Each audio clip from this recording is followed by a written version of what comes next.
time once again for Community Forum, and we are very lucky to have with us live in the studios this morning Jess Spear. Jess Spear is the Socialist alternative candidate for the Washington State Legislature, 43rd District, Position 2. Jess, thank you very much for coming in and spending time with us this morning. Thank you so much for having me. So start out, tell us a little bit about yourself and why you are running for the state legislature. Yeah, so I'm a member of Socialist Alternative, and I've been involved in Kshama Sawant's campaigns 2012 against my current opponent, Speaker Frank Shop. And then also in 2013, I was her volunteer coordinator, where, we organized over 400 volunteers to get out there and build support to elect Kshama Sawant, which, as you know, was successful. We went on to launch 15 Now, of which I was the organizing director. So for the past 6 months or so, I've been out there building support for a $15 an hour minimum wage in the community, which of course was also successful. So now I'm running for the Washington State House of Representatives, as you mentioned, in the 43rd District. And I'm doing that because it's obvious, just like in the Seattle City Council before Kshama was elected, we don't have a voice for working people in Olympia. And you know that just by looking at what gets passed and what gets thwarted. So right now the priorities are very much skewed toward the interests of big business. Boeing gets a special session and an $8.7 billion handout, while our education is criminally underfunded. We're looking at drastic cuts to transit here in King County. And, we have a whole slew of social services that are not funded at the level they should be. So it's obvious that the priorities are backwards in Olympia, and we know one of the biggest reasons is because there's no unambiguous voice for working people down there. Most of the politicians, while a lot of them have good values and good intentions, I have no doubt about that, they're very much conflicted by the fact that they take corporate money. I mean, my opponent, Frank Chop, takes money from a list of corporations that most people would be quite familiar with, including Boeing, Alaska Airlines, the Washington Restaurant Association, which I want to flag because that was one of the biggest opponents of the $15 an hour minimum wage, and that's one of his top donors. He also takes lots of money from Vulcan, Paul Allen's developer company that's building all over the city and really causing the rent to skyrocket. So I think when we're looking at what's necessary, what's needed, the funding for social services, and the fact that we don't have somebody that's really arguing for that, really boldly putting forward what's necessary, and then also going out there in the community and building support for these issues, I think we really needed somebody to go down there and do that, and I was very happy to step up and run in this race. And I think that a lot of people are excited about the campaign because they've seen Kshama get elected and then go on to win the highest minimum wage in the country. And of course, she didn't do that alone, and 15 Now did not do that alone. We did that with the help of labor unions that organized down in SeaTac to win the 15 down there, and then of course, working Washington and other community organizations in Seattle. It was a collective effort. But I don't think anybody doubts that if Kshama had not been elected, that there would have been the same momentum to pass a $15 an hour minimum wage that quickly. So I think that type of fighting spirit people also want to see down in Olympia, and that's why I'm running. So specifically, what would you change or propose to change in terms of the corporate control of what happens in Olympia? We have to end the corporate welfare that the state engages in. So there's always this talk of a revenue crisis, or we don't have enough money for this or that, and during the recession, that was mostly because we have the most regressive tax system in the entire country. And so when you have a recession and people are thrown out of their jobs and they're no longer paying that sales tax that's incredibly high in Seattle, but also statewide, then the state doesn't have the revenue necessary to fund social services. And rather than taxing the very wealthy and the big corporations, Washington State Legislature cut social services by $10 billion. So we are talking about ending that corporate welfare. There are something like 500 corporate loopholes that exist on the books today that starve our state treasury of over $6 billion. It's not just the most recent handout to Boeing of $8.7 billion. there's a bunch of corporate loopholes that are there just, to help certain sectors of the economy. And some of them just make no sense when you look at like golf club membership fee sales tax exemptions or cosmetic surgeries, sales tax exemptions and the like. A bunch of those could be closed so that we can fund social services in a progressive manner. Right now, what we have is a very regressive tax system where the tax burden falls heavily on the shoulders of working people instead of on the very wealthy and the big corporations that are in this state. There's 68,000 millionaires that live in King County alone. Just a small tax on that wealth could provide a lot of funding for the social services instead of constantly looking at ways to increase the sales tax, increase the gas tax, add an entertainment tax, add a bag tax. They're constantly looking at increasing revenue by taxing working people. We've got to shift that.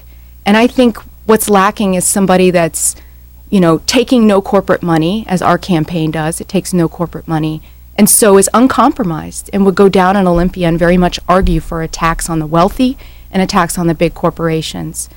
We're also talking about lifting the ban on rent control. There's a statewide ban which prevents cities like Seattle, which had the fastest rising rent in the entire country last year, and recently we've seen that's continuing that trend. They don't have the ability to enact policies to create rent stabilization, where if you're living in a home, the landlord is not allowed to raise the rent more than maybe the consumer price index, tying it to inflation, a couple percentage points when your lease is up, rather than what we see now where it can go up however much the landlord wants. It can go up 100%. We see there's a building in Ravenna, the Theodora, which houses disabled and elderly people, and the person that owns the building wants to sell it to a private owner, and so essentially those residents are going to be kicked out, and they are fighting back, and we are definitely in solidarity with them. But we need to be able to have the ability in Seattle to enact policies to provide relief right now for residents. So we're calling for rent control and also for more affordable housing. There's a lot of affordable housing out there, but it's not meeting the demand. A lot of the housing that's being built right now by big developers like Paul Allen's Vulcan are these posh apartments, where the rent is $1,500, $1,900 for a one-bedroom. Most working people cannot afford that much for a one-bedroom. So, but maybe they make a little too much for affordable housing, and then they're sort of stuck in the middle where they can't afford to live in the expensive new units, but they also make a little too much for affordable housing, and so they're pushed to the outskirts of the city. And I myself have experienced that, where my rent went up 15% and I had to leave. I think we need more affordable housing. We need below market rate, high quality housing. We're also calling for taxing the wealthy. That's part of ending the corporate welfare, but also taxing the very wealthy and the big corporations so that we can fully fund transit, we can fully fund education, and then also so that we can start to massively invest in clean, renewable energy. We get most of our energy from hydropower. It's 70%, and we also get a few percentage points of energy from wind. But we need to be expanding wind and solar. We know that climate change is going to cause the snowpack to decline even more, and it's going to make hydropower less reliable. So if we want to continue to be powering Seattle and the rest of the state with clean, renewable energy, we need to really invest in solar and wind. And we also need to go 100% renewable. There's no reason why we can't do that. What's lacking is somebody to really boldly advocate for it. So, a massively expanding transit, which is one of the best ways Seattle itself can, reduce our carbon emissions, and also investing in clean, renewable energy. Both of those things are necessary so that we can start to tackle global warming. So transit was an issue that was tried to be brought before the legislature multiple times and failed. And there are those out there that are worried about also you running being a spoiler to a degree, that saying it's so critical that the Democrats retake Olympia. What is your response to those two issues? The first is the transportation package that they passed in the House that died in the Senate, and even the Senate version of it again, was calling for taxing on working people. It was calling for increasing the gas tax something like 10 to 12 cents, which is ridiculous. We already pay high taxes when it comes to gas. And, it's causing this problem where, people driving are pitted against people that want to use transit. And we're not really providing reliable funding that's necessary so that we don't have to face the cuts that we're facing right now in King County. The proposal coming out of the city council to deal with the cuts in the city, again from the mayor, and then a lot of the city council supports this, is a license fee, which is incredibly regressive. It doesn't matter what kind of car you drive, you're going to pay the same flat fee. I think it's $60. And then also they're talking about increasing the sales tax, which of course is highly regressive, and working people pay a larger share of their income towards usable goods. So to us, that's very short-sighted, and it's going to guarantee future cuts. In 2001, when we had the dot-com bubble burst, we had drastic cuts to Metro that was necessary because the funding fell. The same thing happened with the global economic recession in 2008. The funding fell, they had to cut transit, or they had to look for progressive ways of funding it. Chemisawant and Nick Licata have put forward a progressive funding option for transit in Seattle that hopefully other localities can look at, and maybe the state legislature could take a lesson from. They're talking about enacting what's called a head tax or an employee hours tax. And this basically, puts a tax on medium and large businesses. Small businesses are exempt from this. And when you break down how much it's going to cost these businesses, it's essentially something like a penny an hour that you would add to, how much you have to pay for employees. But it provides enough funding so that we can get rid of one of those regressive options. And that's what's necessary. We need people that are going to look for progressive tax options so that we can fund our social services and not put the burden on working people, but also so those social services are reliably funded. We know that the funding is going to be there. We don't have to worry about the next economic downturn really, doing away with that funding. When it comes to what's going to happen with the Speaker of the House, and if I'm elected, that'll throw it up into chaos, and whether or not people should worry about that and maybe worry that I'm going to be a spoiler. I think we have to really question the logic there that somehow re-electing Frank Chop will send the signal that people are fed up with the regressive taxes and the failure of the Democratic Party to really lead on going towards more progressive taxation, fully funding our social services, and really ending that corporate welfare that's starving our state treasury. He has not done that in his entire 20-year career. And I think we have to question whether or not re-electing him would actually send any type of signal. In fact, I think it would send the signal that, politics as usual is working, and that the rightward drift in the Democratic caucus is just fine with working people. Instead, I think we want to send the signal that no, people are fed up. They're tired of the excuses that they're hearing that there's a Republican, obstacle that they have to overcome, or there's some right-wing Democrats that don't agree, and so we have to work to get the votes. I don't accept that logic at all. To me, that's the logic of lesser evilism, where, we have to continue to vote for the lesser of the two evils because we're really worried about the Republicans coming in. If I'm elected and we take out the Speaker of the House, that will be a political earthquake. It will affect the entire state legislature and the Senate. It will make the most progressive Democrats in the caucus recognize that there's room for them to go out there and really argue for the policies that they have maybe hesitated to because the Speaker of the House stopped that. And then also, I think for more centrist Democrats, they would recognize that they're completely out of touch. It's not just in Seattle that people want to see more progressive taxation and want to see the social services funded by taxing the wealthy and taxing the big corporations. People in Eastern Washington want that as well. And when it comes to something like increasing the minimum wage, there was over 60% support. So Republicans support this as well. But you don't have leadership in the House pushing these issues forward. So I think the whole idea that, we have to worry about who's going to become the speaker and maybe if I'm elected, that'll upset things. I think we have to get out of that logic and start to think about what would happen if I got elected. The signal that would send to the entire representative body down in Olympia, and consider what I would do in similarity to what Shema has done in the Seattle City Council.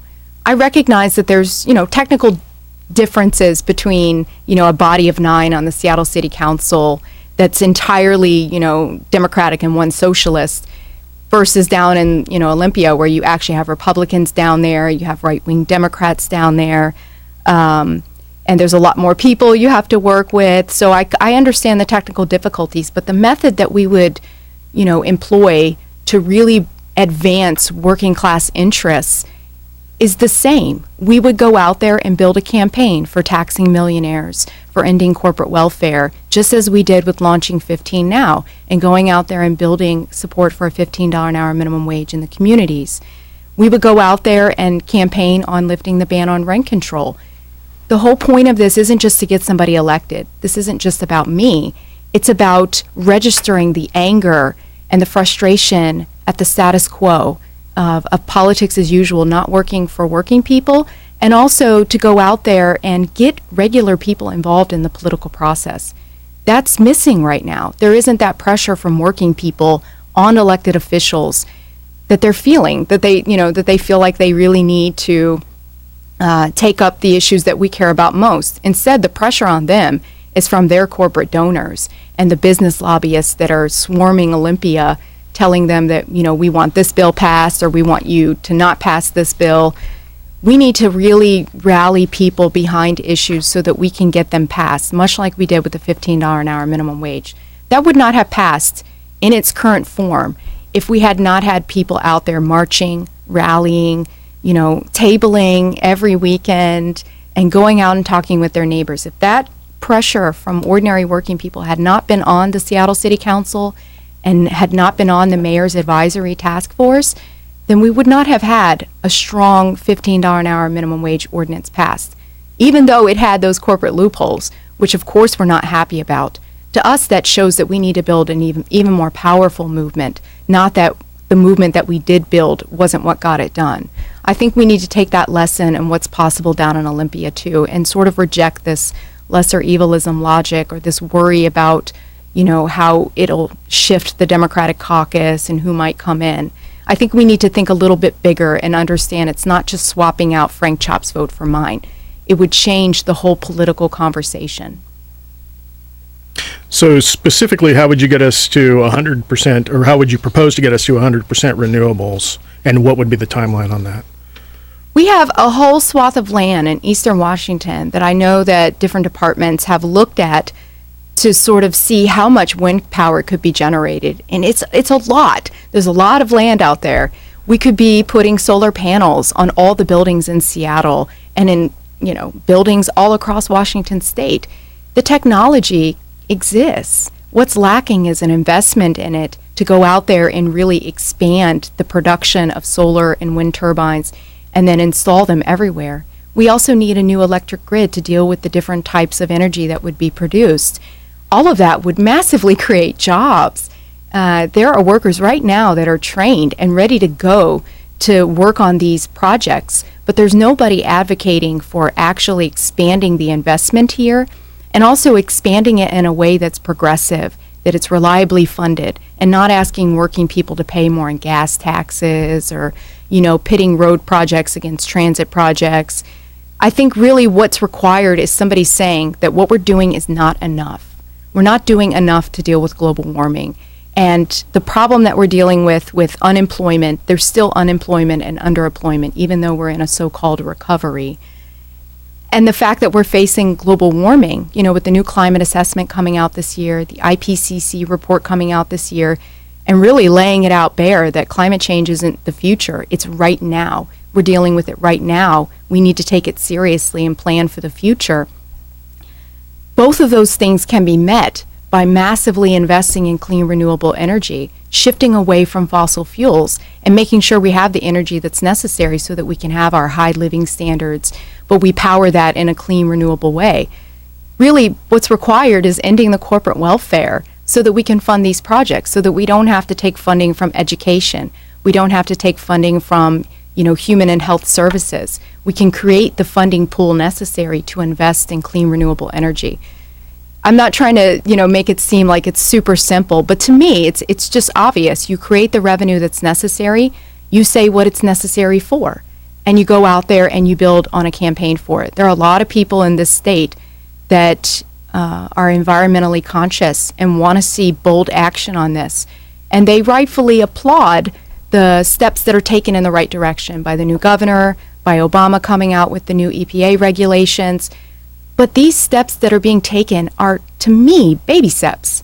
I mean, I'm a climate scientist. What we're facing requires bold action. It requires giant leaps forward because the politicians have been dragging their feet for decades. We don't have time for another, task force to decide a cap and trade mechanism that may or may not work. We need to tax the wealthy and the big corporations, fund transit, fund clean renewable energy, and really put us on a pathway to our sustainable future.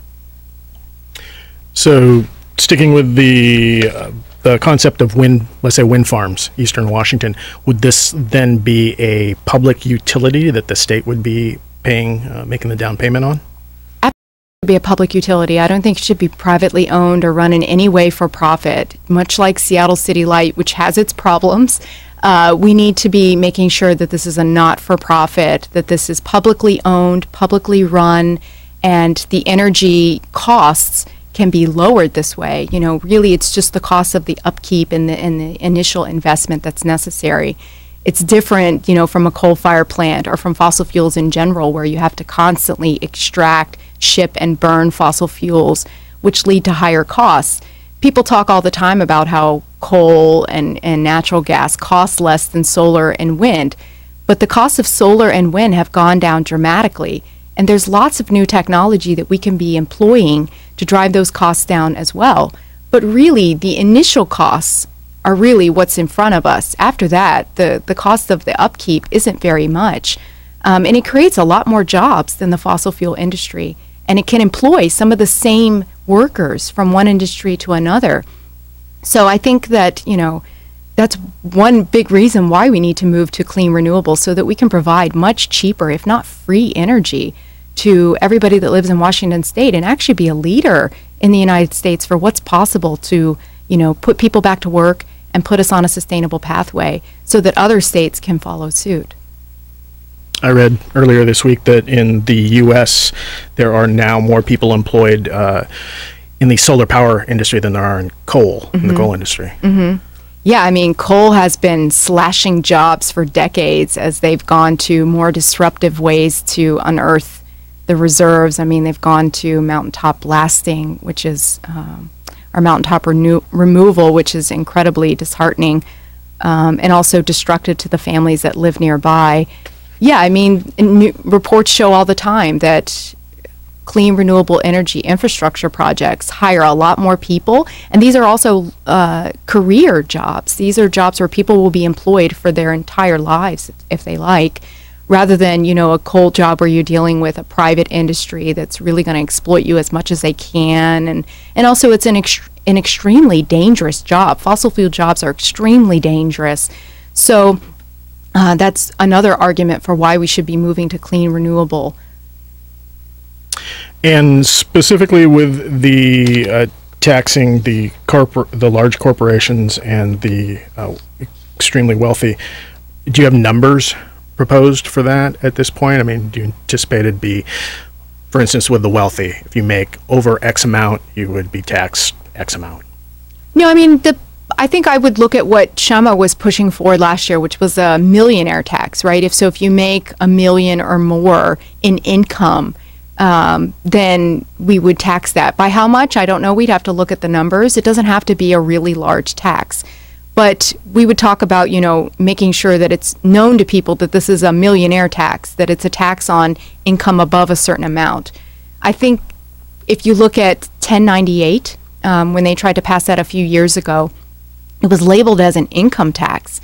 And a lot of working people rightfully feared that it was a slippery slope. And if you start to introduce an income tax on $250,000 a year, would that start to slide down to $50,000 a year? And people dealing with the most regressive taxes in the country rightfully worried about that. They didn't trust the Democratic Party not to enact an income tax on top of their sales taxes, their entertainment taxes. So I think we need to look at that type of thing, but make sure that it's unambiguous, that it's really to tax those who have the most wealth and ease the burden of taxes on working people. You know, there's ways that we can close those corporate loopholes. You can tax more wealthy people and then lower the sales taxes, ease the tax burden on working people. The actual numbers, we'd have to look more in detail of what's necessary to create the revenue pools that we need to fund transit, to fund education, to fund social services. But again, there's so much wealth in Washington State.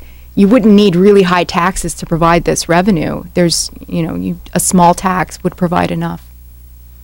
You mentioned earlier, I think it was for King County, did you say 68,000 millionaires? Yes. And my understanding is it's like one of the most densely populated by millionaires counties in the country. That's right.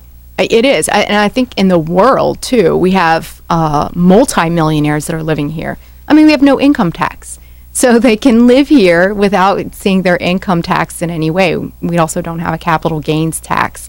A lot of the ways that really wealthy people make money is they make money through capital gains, not necessarily through their salary. So that's why, they pay a much lower tax rate than working people. And we need to change that. We need to make sure that, those that have the most are paying their fair share. And we have, as you said, a lot of people that live in Seattle, a lot of people that live in King County and Washington State that have a lot of wealth. And if you talk to some of them, they're very happy to say, yes, the tax burden needs to be lifted off of working people and put on the people that can afford it. Otherwise, they're also affected by the cuts to transit. They're also affected by the underfunding of education. So, we need to shift that burden onto those that can afford it the most. All right. Just a couple minutes left. Can you touch on, very quickly, what you would propose for workers at the state level?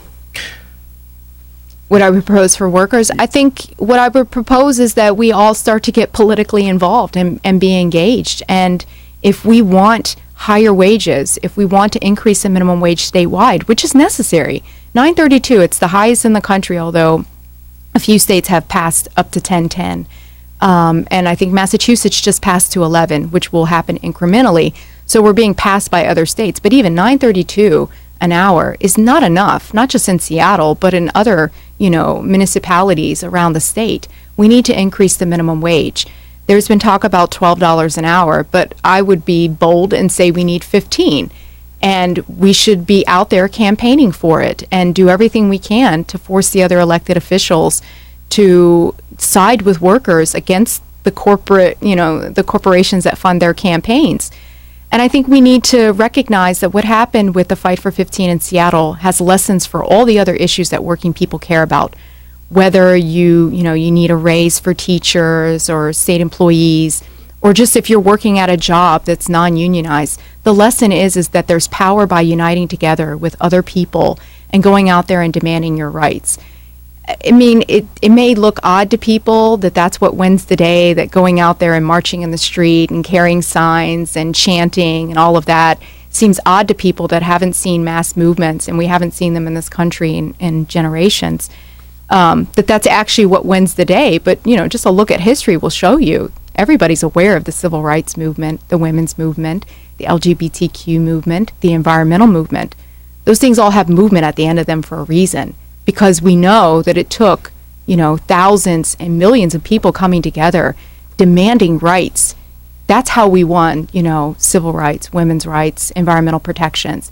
And if we want to, have more rights on the job, higher wages and benefits, actual jobs that are careers and that are safe, then we need to go out there, unite together in our community and demand those rights. We're talking with Jess Spear. She is candidate for the Washington State Legislature, 43rd District, Position 2. How can people find out more about your campaign? They can go to votespear.org. That's VOTESPEAR.org to sign up to get involved, and also please make a contribution. We take no corporate funding. Our our campaign is entirely grassroots funded. All right. Well, with that, we are unfortunately out of time. I want to thank you very much for coming and spending time with us this morning. Thank you so much.